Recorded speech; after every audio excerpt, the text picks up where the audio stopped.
The statements we're about to show you are from the Holy Quran, and is said to be the official, unchanged, pure word of God, revealed over 1400 years ago.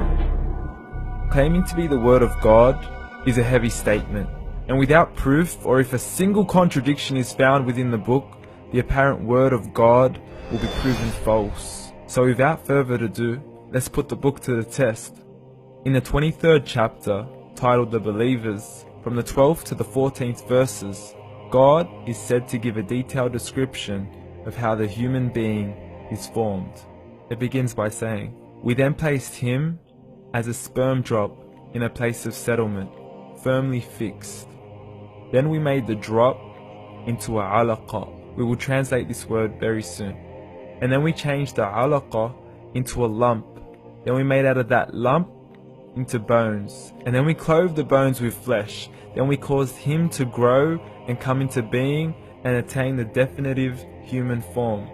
In the 21st century, we can now safely say that this verse is clearly describing the process of human development in correct chronological order.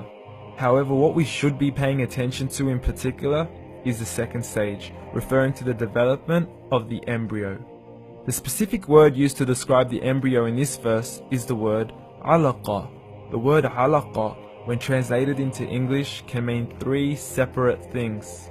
Firstly, a blood clot, or to be suspended, that is to be hanging or clinging to something, or thirdly and finally, a leech. Now, all three definitions don't come anywhere near what we perceive to be the human embryo. So, why are these words used, and what significance do they share with the human embryo? Can the embryo be described as a blood clot? Well, what do you think? In the third week of embryonic development, a tubular heart joins with the blood vessels to form a primordial cardiovascular system, and by the end of the third week, the blood is circulating and the heart begins to beat on day 21. The first thing that comes to mind in regards to being suspended or hanging is the umbilical cord. But we can't use that example because we are simply referring to step 2, before the baby has even formed. But we now know today that the umbilical cord is formed from the connecting stalk. And the connecting stalk is formed as soon as the embryo is formed. The embryo's connecting stalk has even been described by John Allen and Beverly Kramer as an object to suspend the developing embryo in the extra-embryonic column. So an embryo is suspended and does have a strong resemblance with a blood clot. What on earth would an embryo have to do with a leech? Figure A shows the structure of an embryo at 25 days. Figure B shows a leech.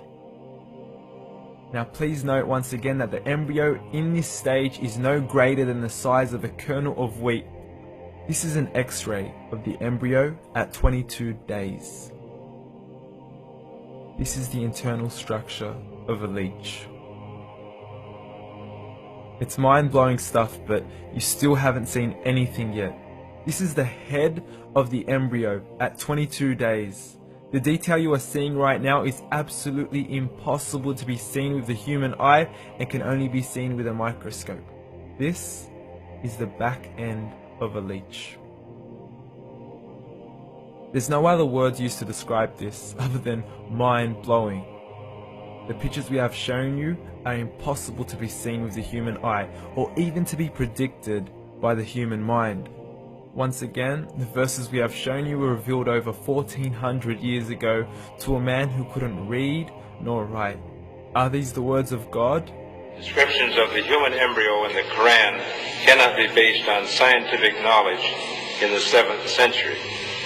The only reasonable conclusion is that these descriptions were revealed to Muhammad from God, from God, from God, from God.